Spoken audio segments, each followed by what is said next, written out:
ఏంటి ముందుగా నారా లోకేష్ గారి యాత్ర గురించి మాట్లాడదాం, తర్వాత సునీతమ్మ గారి ఇష్యూ పోదాం. ఏంటి మొత్తం ఆల్మోస్ట్ 3000 కిలోమీటర్లకు పైగా కంప్లీట్ చేసిన యాత్ర విశాఖపట్నం కాదనుకుంటే విజయనగరం జిల్లా ఉంటుంది, భోగాపురంలో కంప్లీట్ చేస్తున్నారు. ఫస్ట్ కామెంట్ ఏంటి దానిపై? ఇప్పుడు 400 రోజులు 4000 కిలోమీటర్లు అన్నారు. 227 228 రోజులు ఓవరాల్గా విడతల వారీగా 2 విడతలుగా చేసింది కింద వివరించాలి. మోర్ ఓవర్ జిల్లాల్లో ఉన్న సమస్యల మీద నేను తెలుసుకోవడానికి పాదయాత్ర అన్న కాన్సెప్ట్లో ఆ 2 జిల్లాల సమస్యలు లేవా అన్నది ప్రశ్న. ఎందుకంటే ప్రశ్నించే పార్టీతో పొత్తులో పెట్టుకున్నారు కాబట్టి. ఒక జిల్లానే విజయనగరం ఆల్రెడీ పోయినట్టే. ఇప్పుడు ఏంది విజయనగరం భోగాపురం మీ ఊరే కదా. భోగాపురంలో సభ అంటే భోగాపురం విజయనగరం జిల్లా. అవునండి, ఇప్పుడు జిల్లాల వారీగా విడదీసి భోగాపురం విజయనగరంలో చేశారు. భోగాపురం ముందు నుంచి విజయనగరం జిల్లా తెలుస్తారు, విజయనగరం జిల్లా. భోగాపురం దాకా టచ్ అయిపోతే టచ్ చేయలేదు అంతే. అంటే భోగాపురంలో ఏదైనా కరెంట్ పాస్ అటే జిల్లాకి వెళ్ళినట్టు కదా. సరే, జిల్లాలో కాలు పెట్టేస్తే సరిపోయిందంటే అంటే ఆయన చెప్పిన దానికి వైవిధ్యం చెప్తున్నాను. ఒకసారి ఇంట్రాస్పెక్షన్ చాలా ఇంపార్టెంట్ సార్.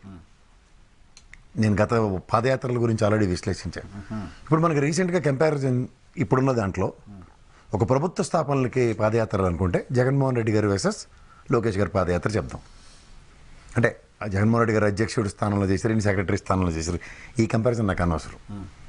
ఎవరి కోసం చేశారు, ఎవరిని ప్రభావితం చేయడానికి చేశారు, దేనికోసం చేశారు అన్నది చెప్తే ప్రజలకు చాలా ఈజీగా ఉంటుంది. ఫస్ట్ ఆఫ్ ఆల్ యువగలం అని పేరు పెట్టిన దగ్గర ఏ యువకుడు వచ్చి జాయిన్ అయిపోయారు పార్టీలో చెప్పండి, అంటే ప్రభావితం కలిగినంత. ఇప్పుడు నాకు తెలిసి లాస్ట్ టైం బైరెడ్డి జాయిన్ అయిన ఉదంతంతో కంపేర్ చేస్తే నాకు అలాంటివి ఇక్కడ ఏం కనబడలే.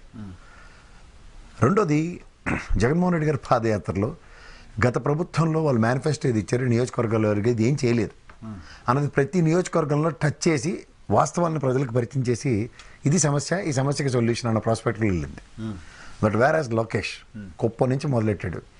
తిట్టింది తిట్టకుండా తిట్టుకుంటూ నడిచిన పాదయాత్ర తప్ప ఇది సెన్సిటివిటీ. ఈ నియోజకవర్గాన్ని నేను ఎన్నోసార్లు చెప్పా, ఒక యూనిట్ కింద తీసుకుంటూ దీంట్లో ఉన్న సమస్యలు ఇవి, దీనికి మా సొల్యూషన్ ప్రాస్పెక్టివ్ ఇది అన్నది ఎక్కడైనా మీరు చవి చూసారు? మీకు కనపడట్లేదు కానీ అవన్నీ ఉన్నాయి. ఎలా? రాయలసీమ డిక్లరేషన్. అవునండి, మీరు ఎక్కడ దాకా వచ్చారు, రాయలసీమ అయ్యి దాకా వచ్చారు. నిన్ను నియోజకవర్గాల వారి గురించి మాట్లాడినప్పుడు రాయలసీమ డిక్లరేషన్ దగ్గరికి వద్దాం. ఇప్పుడు మీకు రాయలసీమ డిక్లరేషన్ తదనంతర పరిణామంలో మహానాడులో మేనిఫెస్టో, మినీ మేనిఫెస్టో అనౌన్స్ చేశారు. ఇది క్లారిఫై చేసిన తర్వాత నేను మళ్ళీ సబ్జెక్ట్కి వెళ్తాను. ఇది క్లారిఫికేషన్ చాలా ఇంపార్టెంట్. తర్వాత సబ్సిక్వెంట్ పరిణామాల్లో ఇవాళ ఉమ్మడి మేనిఫెస్టో నడుస్తుంది. సో వేరాస్ రాయలసీమ డిక్లరేషన్ శాంచుటీ అది. అందుకని దీని ఎక్స్ప్లెనేషను ఈ డిబేట్లో వివరించుకుంటూ పోతే ఊహకందని విషయం కింద ఉంటుంది. కంపారిటివ్ ఈయన ప్రతి పాదయాత్రలోనూ ప్రతి నియోజకవర్గాల్లోనూ ఇచ్చిన మైకు నిలబెట్టి స్టూల్ మీద నిలబెట్టినా, బస్సు మీద నిలబెట్టినా, దేని మీద నిలబెట్టినా ఈ జగన్మోహన్ రెడ్డిని వ్యక్తిగత హననం తప్ప ఇంకా ప్రాస్పెక్టివ్ డ్రైవ్లో ఏం మాట్లాడారు అన్నది అందరికీ తెలిసిన విషయమే. అది చాలాసార్లు విశ్లేషించుకున్నాం కూడా. So apart from that individual హ్యూమిలేషన్స్కి తప్ప ఒక పార్టీ నియమావళి ఇది, పార్టీ విధి విధానాలు ఇవి రాబోయే రోజుల్లో ఒక మేనిఫెస్టో వర్సెస్ మేనిఫెస్టో. ఉదాహరణకి ఈ నవరత్నాల పథకాలు ఈ నియోజకవర్గంలో ఎంతమందికి అందలేదు. గతంలో జగన్మోహన్ రెడ్డి కంపారిజన్ అదే. ఇంత హైయెస్ట్ ప్రయారిటైజేషన్ ఇచ్చిన మేనిఫెస్టో బైబిల్, ఖురాను, భగవద్గీత అని చెప్పే ఏ పార్టీ అయినా సరే ఈ మెజరబుల్ ఇంప్లిమెంటేషన్ ఫెయిల్యూర్ని ప్రజలకు ఎస్టాబ్లిష్ చేయగలిగాడు ఆయన Jaganmohan Reddy. That's is success for 151. 23 స్థానాలు ఉన్నోడు ఇవాళ ఈ మేనిఫెస్టోని అట్లీస్ట్ ఈ ప్రభుత్వ వైఫల్యాన్ని ఎండగడ్డంలో ఎక్కడ ఎంతసేపు వాళ్ళు ఇచ్చిన పింక్ డైమండ్ సిపిఎస్కి ఆల్టర్నేటివ్ మెకానిజం క్రియేట్ చేస్తున్న దాని మీద కంపారిజన్స్ చేస్తూ మా ప్రభుత్వం ఈ విధమైన డెసిషన్స్ స్టాండ్స్ తీసుకుంటున్న అన్న ప్రస్థానం ఎక్కడైనా ఉందా? సంపద సృష్టిస్తాం ఈ టాగుణింతాలు తప్ప ఈ సంపద ఈ ప్రాస్పెక్ట్లో సృష్టిస్తాం అన్న ఉదంతం భరోసా ఎక్కడుంది? ఎందుకంటే జాబ్ కావాలంటే బాబు రావాలి అన్న నినాదంతో వెళ్ళిన ఎలక్షన్స్కి ప్రజల విశ్వాసం కనుమరుగైపోయిన తర్వాత 23కి పరిమితం చేసిన తర్వాత మళ్ళీ ఇక్కడ జాబ్ ఎంప్లాయ్మెంట్ క్రియేషన్ నేనే అన్న ఊతపదంతో మనమే తెలుగుదేశం అన్న పదంతో ముందుకెళ్తున్న లోకేష్ పాదయాత్రలో దానికి ఏ విధమైన జస్టిఫికేషన్స్ ఉన్నాయి?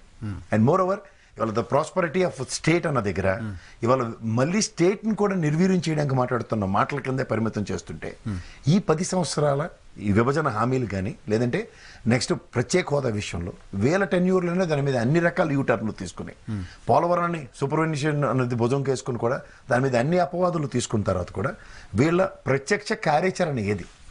సో ఈ కార్యాచరణ గురించి ఈ రోజుకి కూడా అధినేత చంద్రబాబు నాయుడు గారు కానీ లేదా లోకేష్ కానీ ఇంక్లూడింగ్ పవన్ కళ్యాణ్ కానీ ప్రస్థానమే లేకుండా the primary focus is to get rid of this government అన్న కాన్సెప్ట్లోనే డ్రైవ్ అవుతుంది. అది వ్యక్తిగత ప్రయోజనాల, రాష్ట్ర ప్రయోజనాల పరిరక్షణ. ఎందుకంటే ఇంతకుముందు మీరు జాబ్ కావాలంటే బాబు రావాలి అని టీడీపీ చెప్పింది, చేయలేదు వైసీపీ. ఆ విషయం జనాల్లో తీసుకెళ్ళింది. జాబ్ క్యాలెండర్ ఇస్తామంటూ వైసీపీ చెప్పింది, అది చేయలేదనే విషయం నారా లోకేష్ తీసుకెళ్లారు. ఎందుకు కనపట్లేదు? నేను అంటుంది అదే sir, Nara Lokesh job calendar విషయంలో అతని దగ్గర నుంచి వస్తున్న ఎక్స్ప్లెనేటరీ మాడ్యూల్ ఏంటంటే కొలో గింజో తాగే ఉద్యోగాలు, దానికి వాలంటరీ వ్యవస్థ కానీ సచివాలయ వ్యవస్థ ఉద్యోగాలు కానీ ఎన్ని లక్షలు ఇచ్చాడో చెప్తున్నాడు అతను స్టాటిస్టిక్స్. సమాధానం నేను చెప్తున్నా. ఈ సమాధానం అన్న దగ్గర ఈ ప్రభుత్వంకి ఎక్కడ ఇరుకుని పెట్టిన ఉదంతాలు చెప్పండి. ఇది కంపారిజన్ అంటాను. అండ్ మోర్ ఓవర్ ఇక్కడ ఇంతకన్నా హైలైట్ ఏంటంటే లోకేష్ గారు ఒక రెడ్ డైరీ పెట్టుకున్నాను అంటున్నారు, తర్వాత తోలు తీసేస్తా, నరికేస్తాం, పాతేస్తాం, గుడ్డలోడు తీసి పరిగెట్టిస్తాం. ఇది యాక్చువల్గా ఫ్యాక్షన్ భావజాలాలు. ఏ చంద్రబాబు నాయుడు గారు లాంటి వ్యక్తి ఏ తెలుగుదేశం పార్టీలో ఫ్యాక్షన్ నిర్మూలించడానికి చేసిన ప్రణాళికాబద్ధమైన రాజకీయంలో ఇవాళ మళ్ళీ 6 నెలల తర్వాత కాకరకాయల కేకరకాయ అన్నట్టు ఇదే పదజాలాలకి, ఇదే భావానికి, ఇదే భావజాలానికి ప్రజలకి పరిచయం చేయడానికి ఇన్హెరెంట్గా లోపల ఉన్నది బయటికి తీస్తున్నారు. So as for you know, కొత్త యువత, కొత్త సెక్షన్స్, కొత్త జనరేషను యోగాలంతో టీడీపీకి అటాచ్ అవ్వలేదు, ప్రభావితం అయింది. నేను అంటుంది ఇప్పుడు ఒక పాదయాత్ర యొక్క ఆవిష్కరణల మీద నేను ఎప్పుడు మాట్లాడతా. ఇప్పుడు ఉదాహరణకి రాజశేఖర రెడ్డి గారు ఫీజు రీఎంబర్స్మెంట్ కానీ, లేదంటే ఆరోగ్యశ్రీ కానీ, నెక్స్ట్ మేజర్గా ఉచిత విద్యుత్, జలయజ్ఞం, అప్పుడు బాగా ఇవన్నీ మానస పుత్రికలు అవి ఆవిష్కరించబడ్డాయి. ప్రజా సమస్యల పట్ల అవుట్కమ్ నేను డెలివరీ చేశాను అన్నది ఒక రాజకీయ నాయకుడిగా, ప్రజానాయకుడిగా ప్రజల మన్ననలు పొందడానికి ఆయనకి. అదే జగన్మోహన్ రెడ్డి గారు పాదయాత్ర సారాంశంలో నవరత్నాలు, ద బిలో పవర్టీ ఉన్నదానికి ఉదాహరణకి నాడు నేడు స్కూళ్ళను. Sir I'm not talking about the excuses, ఇవాళ అందరూ మాడుతున్న క్రిటిసిజం గురించి కాకుండా I'm talking about marks what is set, bench marks, Nadu Nedu school అని, లేకపోతే అమ్మ ఒడి పథకం త్రూగా ఇలాంటివి బిలో పవర్టీని అడ్రస్ చేస్తున్న దానికి సక్సెస్ మాడ్యూల్ చూపించాడు త్రూ డీబీటీ. సంక్షేమం 2,43,700 కోట్లు ప్రజలకి ఇచ్చి చూపించాడు. It's a transparent. సో ఇక్కడ మీకు ప్రతి దానికి సమాధానం ఇచ్చే స్థాయిలో ఉన్న దగ్గర వీళ్ళ పాదయాత్ర త్రూగా ప్రభావితం చేసిన అవసరం ఏంటి చెప్పండి. నేను అంటుంది అదే. ఇప్పుడు the manifesto is a Bible for and Quran for and Bhagavad Gita for the respective parties దగ్గర తెలుగుదేశం పార్టీ 23 స్థానాలకు పరిమితం ఉండడానికి జగన్మోహన్ రెడ్డి గారి పాదయాత్రలో the criticism against the manifesto of Telugu Desam 100% successful results ఇచ్చిన వైఎస్ఆర్సీపీకి ఇతని పాదయాత్ర త్రూగా ఎక్కడ అలాంటి సక్సెస్ రేషియో చూస్తున్నాం చూద్దాం. అంటే పాదయాత్రలో జనాలు విపరీతంగా కనపడడం, ఎక్కడ కనపడ్డారు మీరు? నేను ఉంటుంది పాదయాత్రలో మీరు జనాలు కనపడడం దగ్గర నేను పాదయాత్రలు 4-5 నేను చేసుకుని వెళ్ళాను. తిరుపతి వెళ్ళిన ఉదంతంలో అక్కడ జరుగుతున్న పరిణామాలు, అక్కడ దాన్ని వచ్చిన అవుట్కమ్ నేను ఎక్కడో ఒక చోట లేరేమో, నేను ఒకటో రెండో నేను మాట్లాడట్లేదు, వైసీపీ కనపడట్లేదేమో సార్. బట్ మనం కొన్ని వాళ్ళు ఆర్గనైజ్ చేసుకొని కొన్ని పాకెట్స్లో ఇవాళ మీకు నేను మళ్ళీ చెప్తున్నా, ఇవాళ మీకు పాదయాత్ర రేపు కంక్లూజన్ సభ ఉంది. It's a simple logic. ఇంత పాదయాత్ర చేసిన ఇతని ఎలివేషన్ తెలుగుదేశం పరంగా పరిచయం చేసుకునే దగ్గర ఒక పవన్ కళ్యాణ్ అనే వ్యక్తి ఒక క్రౌడ్ పుల్లర్. ఎగ్జాక్ట్లీ నాకు అబ్జెక్షన్ ఉంది. నిజానికి ఆ పార్టీయే తక్కువ చేస్తుంది, ఆబ్వియస్లీ డిజైన్ చేసుకున్నట్టే కదా. ఎందుకంటే is a crowd puller.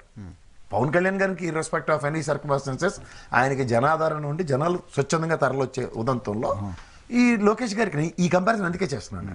So Lokesh గారికి జనాలు తరలి రారు, people should be mobilised by the respective leaders అన్న దగ్గర ఈ ఫ్రిక్షన్ని ఇంకొంచెం మొమెంటం ఫ్లేర్ అప్ చేయడానికి, అడ్వాన్స్ చేయడానికి 5 లక్షలు అని చెప్పిన దానికి జస్టిఫై చేయడానికి వేణిలికి సన్నీలు తోడులాగా పవన్ కళ్యాణ్ గారి ఫ్లేవర్ ఇంకా యాడ్ అవుతుంది అన్నది లోకేష్ డైల్యూట్ అవడానికి వెసులుబాటు.